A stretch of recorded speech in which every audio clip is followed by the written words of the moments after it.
the flag of the United States of America, and to the republic for which it stands, one nation, under God, indivisible, with liberty and justice for all. Christians in politics. I don't really think it should be an issue. I think that as Christians, we need to fight for justice because of when things are going wrong. And if we have to step into politics for fight for justice, then let it be so. It's like a lot of times we see too many things that are going wrong and we don't get into it because we're scared of getting into politics. So as Christians, we need to fight for those things. People being mistreated, sex trafficking, abortion. That's something that we need to get our hands into, because that's what God would want to do. And if God is in us, we need to have that same mentality. Bam. When we speak about Christians' role in a Christian's role in politics, we have to speak about Matthew 5:13, the verse where Christ compares us to salt, to say that we are to be like salt. In the old times, salt was meant to preserve meats from decaying and have refrigeration. And so we can apply that same concept with us today. God gave us a good moral framework throughout His Word in the Bible, and the one that He's put on our hearts. And it's our job as Christians to preserve this and to portray this amongst all those around us within politics. And so, I think that's why we need to get involved in politics, is to preserve these good morals. I think a lot of Christians take a back seat in politics because they see nothing but corruption, they see nothing but power and money and fame and all that stuff. But and they think they take this view where we have to stay away from the world because it's corrupt and whatnot. But we're in this world to get rid of the corruption, to get rid of the immorality. So I think politics is an avenue to get rid of corruption. So I think as Christians, we need to be a little more active when it comes to the political field.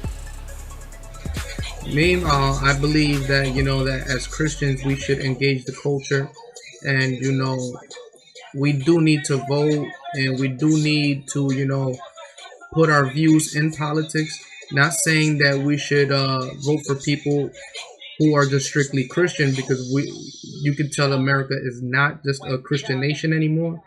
But when voting, we should vote for someone whose views align closest to your personal views. So if you believe in Jesus's core ethics and his morals and his standards, I would vote for someone whose beliefs and views align closest to that. Not for what they can do for me, but for who they really are. Because God is my provider. He's the one who's not going to leave me and not going to forsake me. Plus, the Bible tells us that, we need to submit to authorities, and, voting is something good. In Jeremiah, he tells the prophet Jeremiah to pray for the peace and prosperity of the land. So, we should take that into consideration for ourselves. We should constantly be praying for the peace and prosperity of the United States. And also, we are to pursue peace with everyone, and to pursue holiness, and to, engage it and transform the culture itself by being the light that Christ called us to be. So when it comes to politics, what role do you typically see the young Christian man or young Christian girl? I don't want to have anything to do with it. Right. I'm just going to let it play out. That's pretty much the role I see.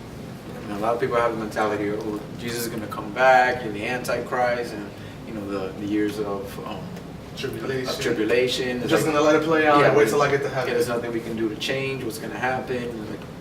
I don't want to do anything. I don't want to have anything to do with that corruption field. Right. And that's what I feel.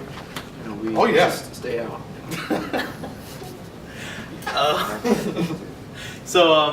One typically that I've seen, just like you guys said, being that there is so many negative aspects to it, Christians try to abstain completely from it. Right. To say that has nothing to do with us. Right. As people of God, we're not to get involved with the things of this world.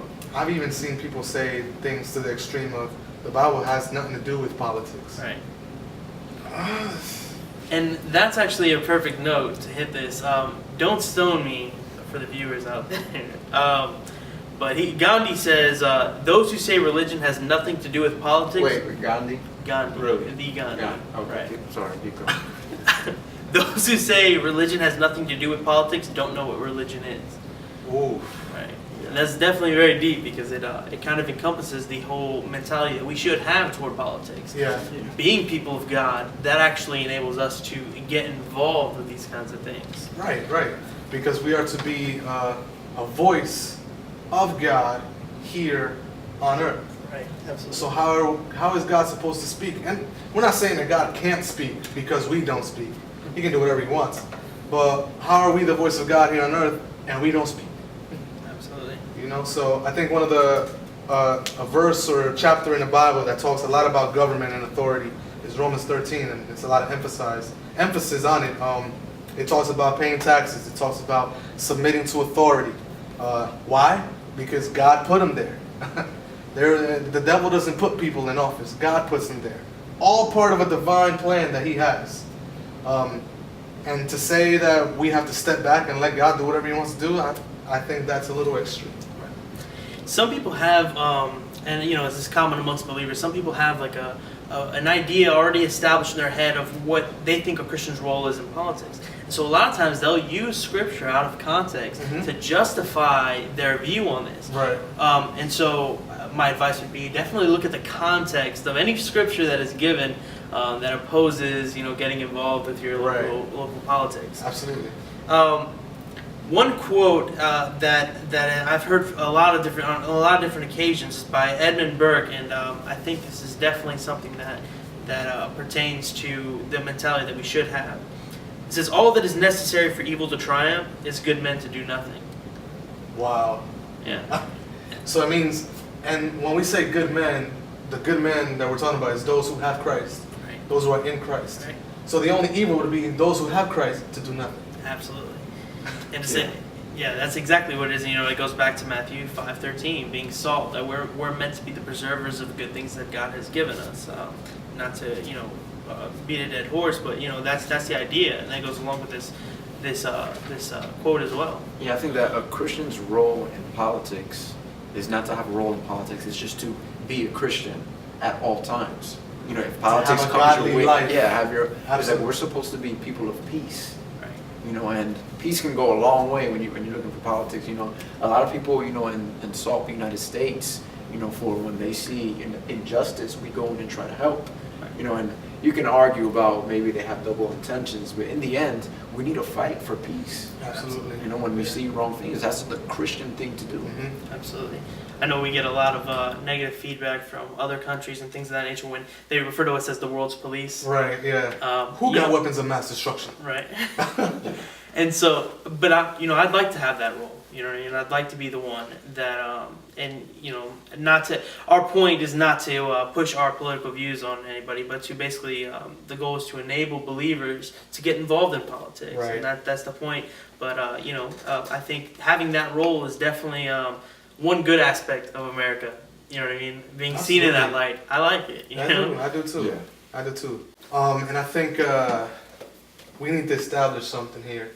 If you're a Christian, your party of affiliation is Republican. Definitely. Okay? No way fans You are are, about that. yes, you are Republican. Anything You are else- elephant, okay? Anything else is a sin. Anything else Going is out of strictly against God. I can't do it. I can't. Let me tell you why that's wrong. First of all, it's arrogant. I like that. It's arrogant. I do. It is arrogant. I never thought about being arrogant. I just thought it was being ignorant. Right. It is, and it comes off that way. And I've seen it a lot of times. You know, it's like, you'll get if you're the Democrat in the room, you know, amongst Christian believers, and you say that and you share that, or if you're an Obama supporter, you kind of You see the people. yeah. You're not getting no more specials in the church. Right. And that it just spews the opposite of being Christ-like when you have that attitude toward people. It's not very accepting. Here's my issue though. Like, there are differences in views. You know, Right. certain things people are gonna have different aspects. We see it in the church. Right. We have different views on certain things, on singing worship, how worship is, how messages are preached, communion. How do we do it? There's different types of ways to do it. Just like there is different types of ways to be involved in politics. To say that a Christian has to be affiliated to one party you're limiting a Christian. You're limiting Christ is what you're doing. Absolutely. And for our readers, a good recommended book, Tony Campolo, Red Letter Christians. This is something that I've diddle-daddled in, meaning I haven't cover to cover, but I've read a good aspect of it. And it's definitely a good view. Tony Campolo, man, incredible guy. I'm sure many of us are familiar with him. And just check out his sermons on YouTube. I mean, he's got some good stuff. Something he says in this book, in chapter 2, he says, this is in regards to, there are good aspects to both parties. Absolutely. Right? He goes on to even say how Democrats cross lines that sometimes those lines should have never been there.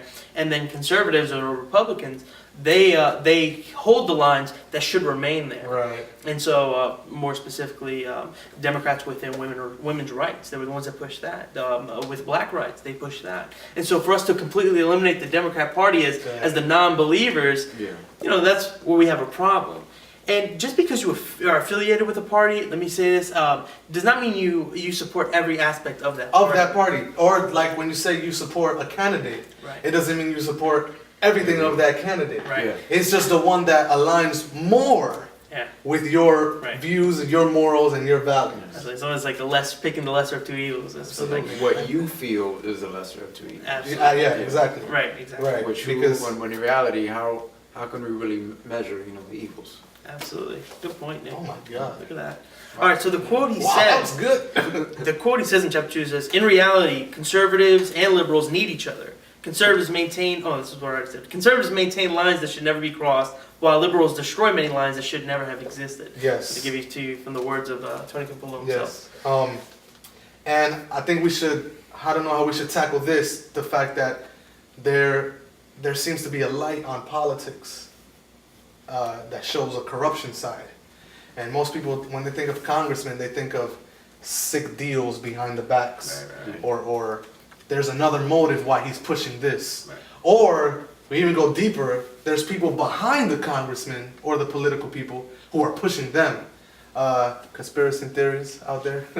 I think I don't know how should we debate a Christian's role in light of that theory. Right. I think we definitely need to recognize that as much as there is corruption and the ugly part of politics, politics is just a venue by which we govern this country. Right. And so we need to realize right now living in America is a privilege. Definitely, so we have to realize that we are privileged to live here. Second of all, the reason why we're privileged is because we have a say in what's done in our Absolutely. And a lot of times when you say that, people's initial response can be, well, our voting doesn't really reflect being with the electoral college and things like that. But you can definitely get involved in your local politics. Do you know who your senator is? Do you know who your congressman is? That's another problem. In this generation, in this modern age, we don't know enough. Right. We don't know nothing at all sometimes. I'm not gonna be here in front. I don't know who my senators are from Florida. I know who my governor is. Right. I met him.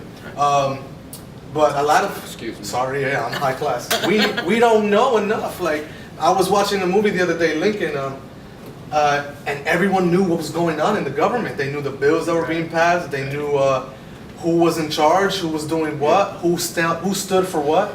We just don't know enough, and I think that hurts Christians. I want to hint to a story in the Bible that we're familiar with, and to see how it relates to politics and Christians' role in politics. John 4 talks about the Samaritan woman. And I want to give you a clear image to see how it relates to what we're talking about today. Jesus, he was teaching, and he was going to go to Galilee. He told his disciples to meet him there. But he wanted to do something else. We see that the Bible tells us that he went to Samaria.